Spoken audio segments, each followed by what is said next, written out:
Hey guys, my name's Reese Bittner from Cloudworks. I'm here with Josh Pell, and we're just here to talk about a few different scenarios that we often talk to customers around, and how we can really align, best practice delivery with contracts and also getting a result. Because clearly, when we work with water authorities and governments, it's very important to have all those things lined up. So.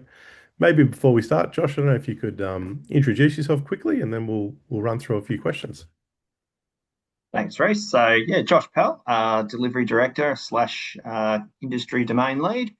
Um, yeah, I've been in the project management, business analysis, architecture, all things software for quite a few years now. A mix of government and also private company, small, medium, and large. So, I've seen it all, experienced it all, and that's probably why my hair is grey.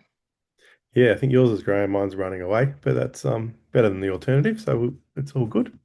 But yeah, I guess given your experience, and I think I've worked at Salesforce or in the ecosystem for 8 years now, and you start out working with SMBs, and then you work with bigger businesses, and I've had a few government customers across the way, and they're all different. So I don't know if you see a pattern with, who's more comfortable with agile slash who's probably still more inclined to try to pull off a more of a waterfall style project. Yeah, I think for mine, it's probably more the risk appetite of the entity. So whether that's a government authority or whether that's a private company.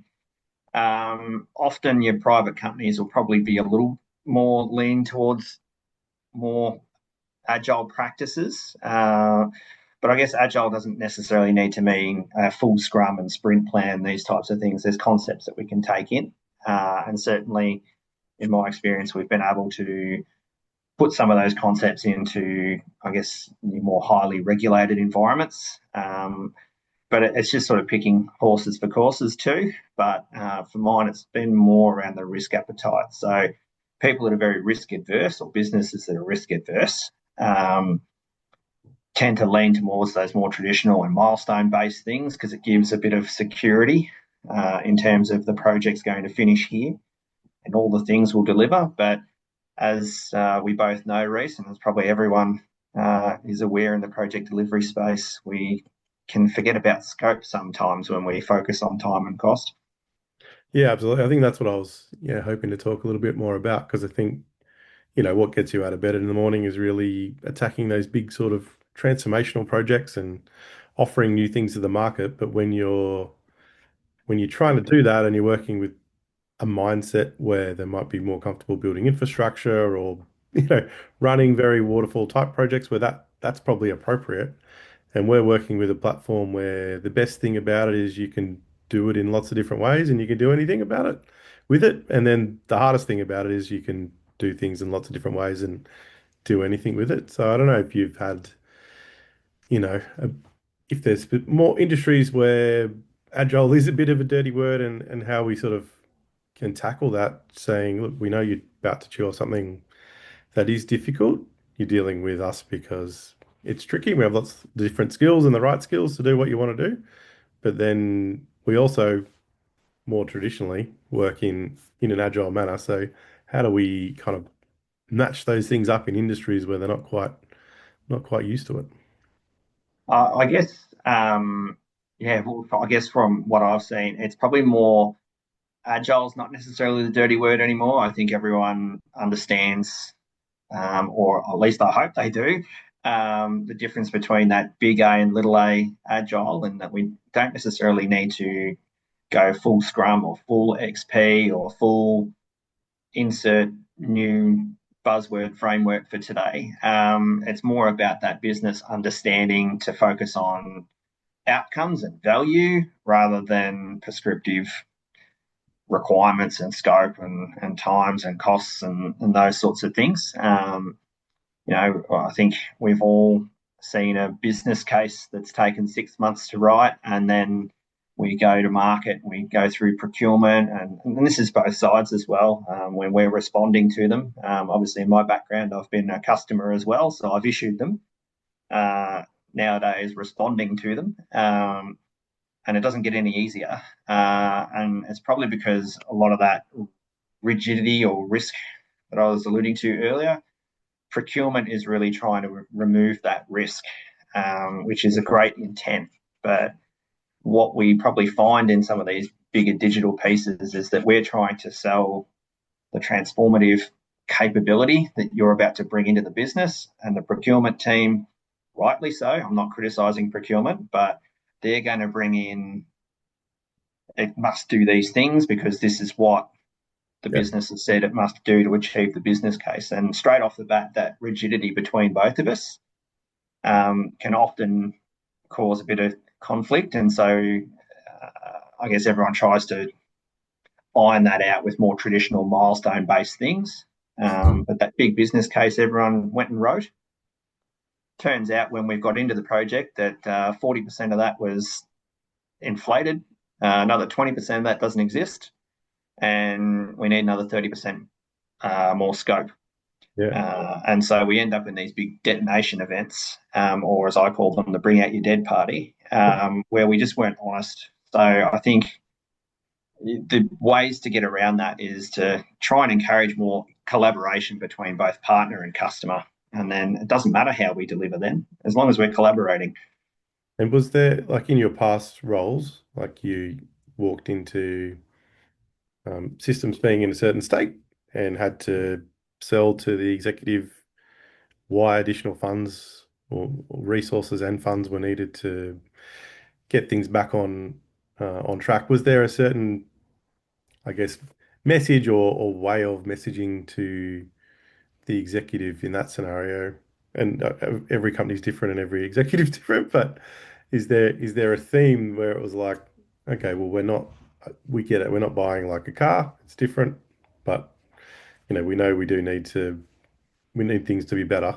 So perhaps could you talk us through how you tried to frame that a little bit, and if there was like a moment or a message that made them a little bit more comfortable in moving?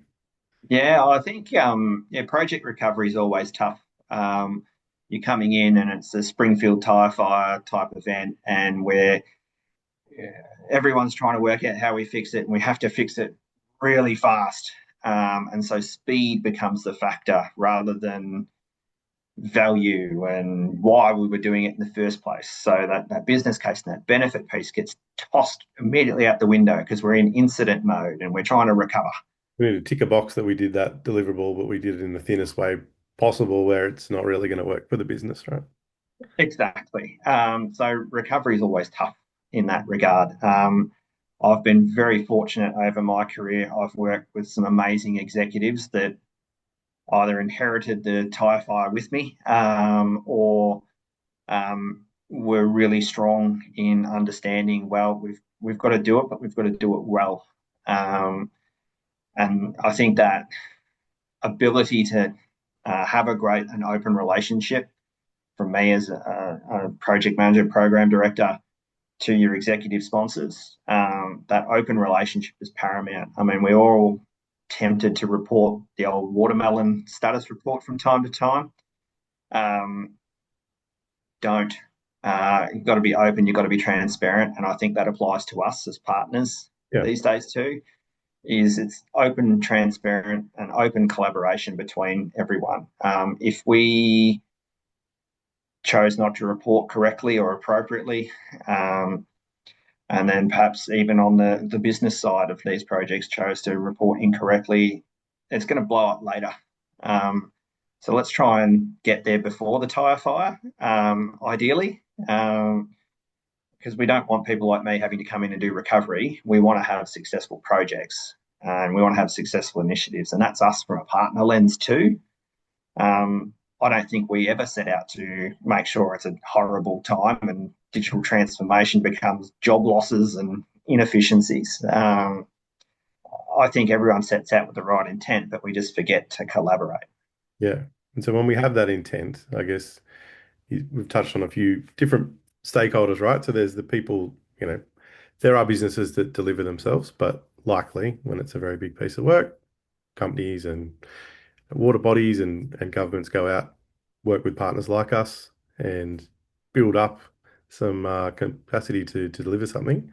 So you've got the people doing the work, you've got the executive that are aligned, and then you've got, when we're working in fairly rigid, sort of regulated environments, how can we make that work more smoothly, or have you seen examples where that can work more smoothly? Because it's those three things, right? It's great to have an intent to work openly. It's great to have an intent to deliver what we're set out to do. But you know, I've said this a few times, but contracts don't have feelings, and our job is to deliver the work and deliver it within the bounds of the contract. So how do we work with procurement better um, to make sure we can do what we're promising? I think it's both sides working with both sides' various contract management. But I think it's perhaps also that the business isn't ready for the change that is trying to be introduced. So often change makers in organisations, they're a great force to have, but they can sometimes be driving something maybe the business as a whole may not be quite ready for. And maybe from us, from a partner perspective too, maybe we're trying to drive a bigger change to make us look better. Hopefully, I haven't done that. Hopefully, I don't believe we have.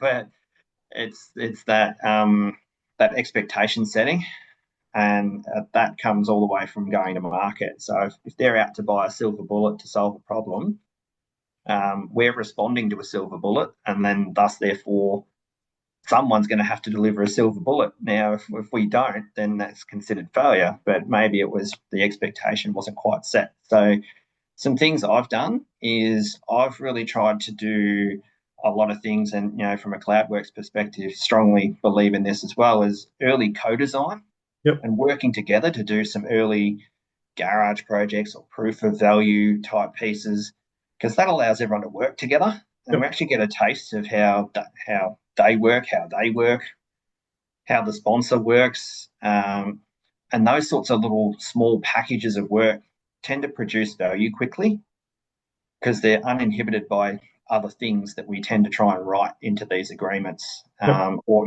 more into traditional methods of delivery as well. So because they tend to be more team empowering, funnily enough, the team delivers. And that's both on business and partner side. And so we're in this great situation that we deliver these little proofs of value and just keep incrementing. So it's not agile per se, it's just team empowering. Yeah, which is what we talked about a few times, and also just reducing the risk too, right? So there's a lot of the people that we're talking to at the moment, they have staff that are customers. So if you were looking at rolling out a value stream, there's extremely low risk to test some new tech. Wouldn't be a bad option to stand up some garage projects, you know, It's fun too, to because roll we them all out get to have fun. yeah, we get to have fun, get to test some new tech and prove it works, and do it in a way where anyone that is touching something, actually works for that organization. So, we want to make sure we deliver well. No one wants to be in the newspaper. So we we can test new things in a very safe way. Definitely. And I think it allows for that bring out your dead party to a certain extent, because there might be some things that people, the client isn't always going to know what to do. So that's why they're engaging us. Yeah, And so if we can help in that as early as possible, I know sometimes it's very rigid from an outgoing lens and a project scope lens to deliver to explicitly this, but sometimes we don't know what that is yet. yeah, Um, so the opportunity for that project team or program team as a whole to work out what that thing is amazing. yeah, And it's often very different from what we first set out with. yeah. Absolutely. I think that's the key, right? If we can work early, we can work through how to prove out some ideas nice and quickly and without risk, and then you're doing that before you try to eat the elephant per se. And the funny thing is, too, Reece, is that it doesn't just apply in software. So, you and I obviously love some Salesforce projects. but in previous lives, I've worked in a more Windows-based solution. Um, and also in the infrastructure and hardware side. So we did proof of value all the time in the infrastructure and hardware side. We'd cut a site over as a test that Yep. the new VPN's working, or we'd cut a component of our infrastructure as a service offering to the new dedicated blade or something like that, and we'd cut a component over. So this gradual incremental type work has been happening in infrastructure for ages. But just for some reason, when it comes to some of these bigger digital projects, we Yeah. want to do this big agile piece, but we're locking ourselves into a box that we may not fit. Yeah, it's interesting. I wonder what it's actually driven by. If it's driven just by there's so much scale and that's my job and I need to do my job before I tell anyone, or yeah, it's an interesting one that all the concepts and things we're talking about have been around forever. It's just we're in the age where people are doing large transformations. They even if you do write them up in 100 pages, how you interpret them is completely different, right? Like I think if you ask 10 people in a room to draw an apple, they'd all draw a different looking apple. It's when you make it so complex that it's a huge amount of requirements, we all reply probably in different ways and have different understanding of those requirements and how we interpret them. And this just reduces a lot of the risk out of that. Well, you know, Reece, you and I have worked on a few bids together, and what you think that requirement is versus what I think it is, they can be often very different. And that's Yeah, us yeah. as a team that's responding, and we know each other and get along. Yep. So imagine if you don't know each other, what that means. Yep. I think it's a pineapple and you think it's an apple, and Yep. I've got this big spiky thing that tastes very different to this green or red thing. I don't, is it green? Is it red? No one knows. So, and we're trying to work out how much that costs. Yep. That's it, which is tricky. Yeah. Yeah, so that's probably the key, right? If get in early, have a chat and work with the people you work with closely. And you do build that trust and then you do have a better understanding of what we're talking about. Definitely. And I guess from a client side thing, it's about establishing a panel of trust. Yep. Um, you know, uh, there's always opportunity, and I've worked in some fairly heavily regulated environments. That we can't just keep going to the same partner all the time. So it's about establishing that panel of trust that you can continue to leverage and continue to demonstrate things like value for money and due diligence and proper process and that sort of stuff. But you can still have trust and partnership, and you can still bring those partners in for early EOIs or thought starters or quick proofs of value or accelerators before the bigger project comes on. Yeah. There's all those sorts of things that you can do from a client lens, and us as partners in those type of environments, we probably just have to also somewhat accept that there's going to be others in the room, and then we need to work well with those guys too.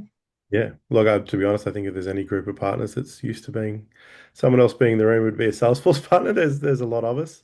We all believe we're the best and special, and I think CloudWorks has a lot to offer. But yeah, in that scenario, you wouldn't be unhappy if you had a customer that worked with you consistently throughout the year. That's a good result for any partner, right? We like predictability.